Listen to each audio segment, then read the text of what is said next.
À la conférence épiscopale nationale du Congo, la délégation de la mission d'observation électorale de la SENCO et de l'ECC, conduite par Monseigneur Donatien Cholet et pasteur Maurice Mondembo, a été reçue en audience par le président de l'Assemblée nationale, Christophe Mbosso, ce mercredi 9 mars 2022. Durant plus d'une heure d'échange dans la convivialité, la délégation a remis au speaker de la Chambre basse une note du plaidoyer de leur commission Justice et Paix contenant des propositions en rapport avec les incertitudes soulevées par la feuille de route de la CENI. Le président de l'Assemblée nationale, conscient de la réalité, a affirmé que la stabilité du pays dans les années à venir dépendra dans ce qui reste à faire dans le cadre surtout légal du processus électoral. Il a par ailleurs informé la délégation catholique et protestante de la mise en place d'un groupe de travail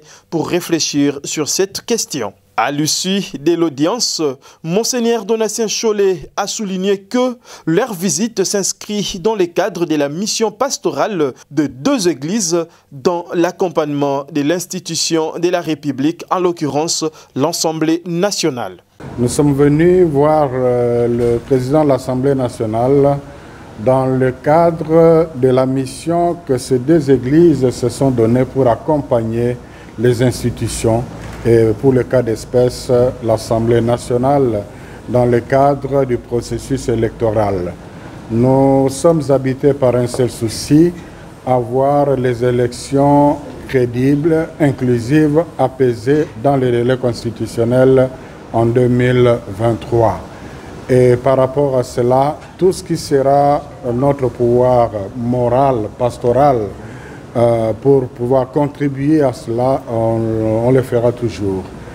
Et nos deux commissions ont travaillé à la feuille de route présentée par la CENI, qui a mentionné quelques contraintes qui engagent aussi le Parlement, contraintes relatives au cadre juridique, contraintes relatives au financement des élections, contraintes relatives à la volonté politique, et le Parlement se retrouve partout.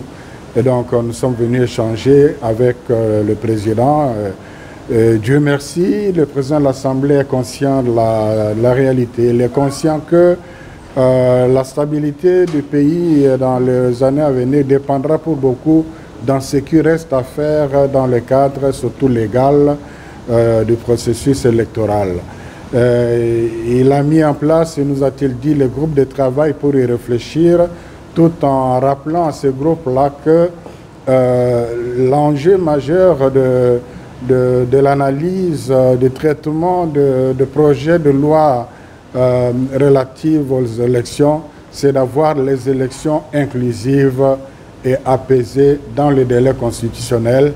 Et on devrait mettre de côté tout ce qui peut servir de prétexte pour aller au-delà du délai constitutionnel. Donc nous sommes là pour manifester notre volonté d'accompagner le pays, mais sans donner du crédit à ce qui amènerait le pays dans les difficultés. Mais tant mieux qu'on se comprend bien, Dieu aidant, nous espérons qu'on peut aller dans la bonne direction.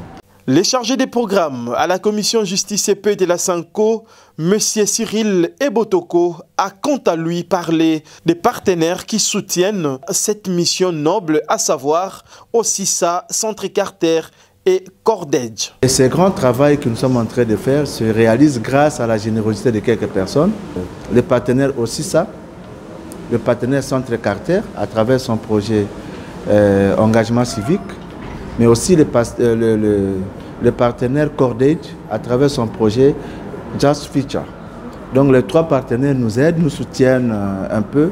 Maintenant, c'est grâce à eux qu'aujourd'hui nous pouvons mener un tel travail et présenter notre contribution aux parties prenantes. Signalons que la délégation de la mission d'observation électorale de la SENCO et de l'ECC compte rencontrer dans les jours à venir la CENI et la primature.